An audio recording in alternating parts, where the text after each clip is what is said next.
I'm very much supportive of the feminist movement when it comes to expanding women's options. I'm very much opposed when it comes to the feminist movement honing victimhood as a fine art.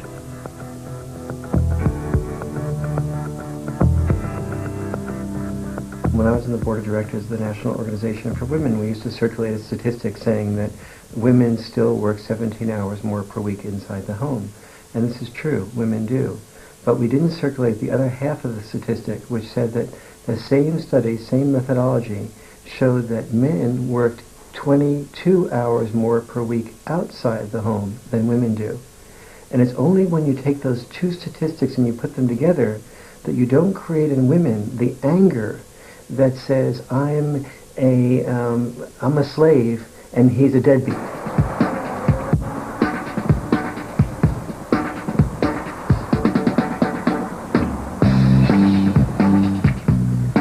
The myths that we have about men are so deep, they're so embedded into our belief systems that when we confront them, they invite disbelief, they invite anger, they invite ridicule. And what I'll do is share 5 basic myths.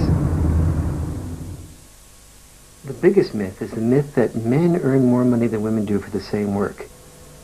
In fact, that's not true. Men do earn more money than women do, but not for the same work. Full-time working men work 9 hours more per week than full-time working women. They commute 2 hours further. They work in the most hazardous jobs in the most difficult locations.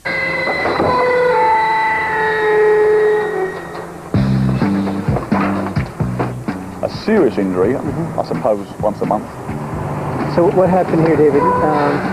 Yes, where they put the bottles in the bag. It's only when you control for the 13 most important variables that you find that women and men make approximately the same amount of money for the same work. Women actually make slightly more.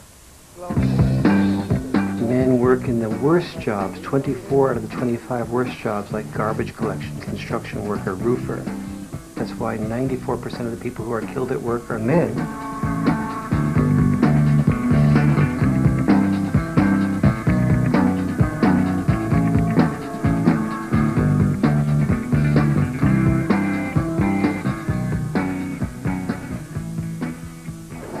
One of the things I was really surprised to find as I traveled to Britain is that the spending patterns in Britain and the U.S. are the same.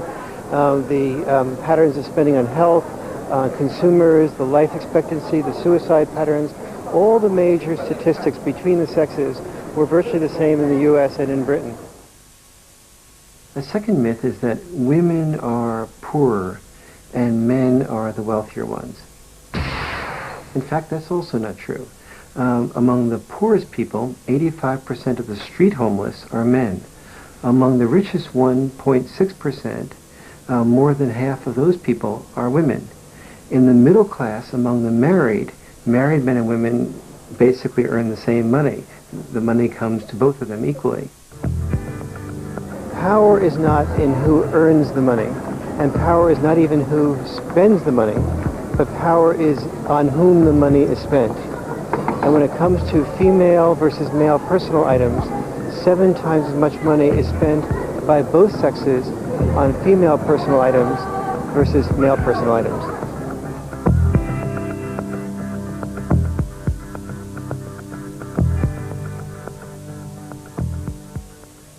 A third myth is that women are more likely to be the victims of violence. Not true. In fact, men are more likely to be the victims of violence. 3/4 of the victims of murder are men. 2/3 of the victims of violence in general, even when rape is included, are men. We often say, well, men perpetrate this violence onto the men, and therefore we give ourselves the excuse to ignore it.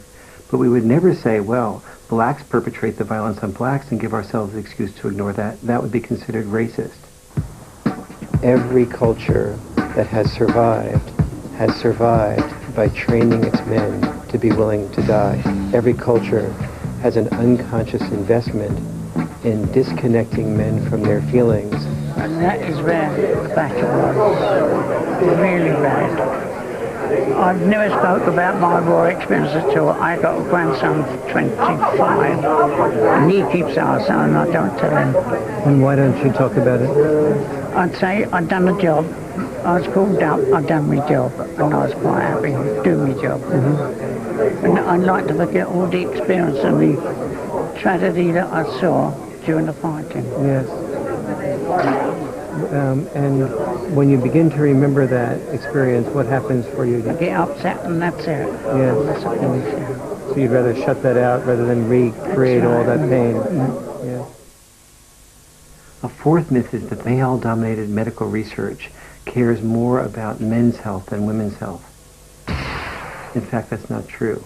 For example, prostate cancer, almost as many men die of prostate cancer as do women of breast cancer, and yet there's almost 700% more funding for women's breast cancer than for men's prostate cancer. Men used to die 1 year sooner than women. In 1920, we now die 7 years sooner than women. Women live 50% longer than they did at the turn of the century.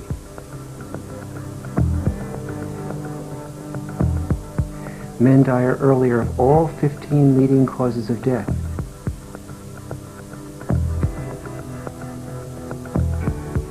Basically, we care more about saving whales than we do about saving males.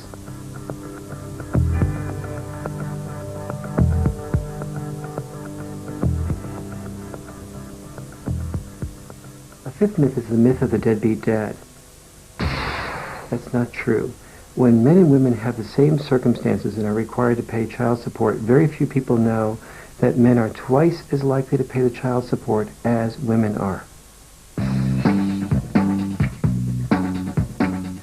I would say that the central flaw of the feminist movement was defining the world as being a world in which men oppress women, as opposed to understanding that it wasn't a world about that at all.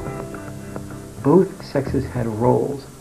The women's role was raise children. Men's role was raise money. But we said that women's role, that's sacrifice. That's slavery, we even called it. But we took men's role, we called it rather male privilege, male power, dominance, sexism.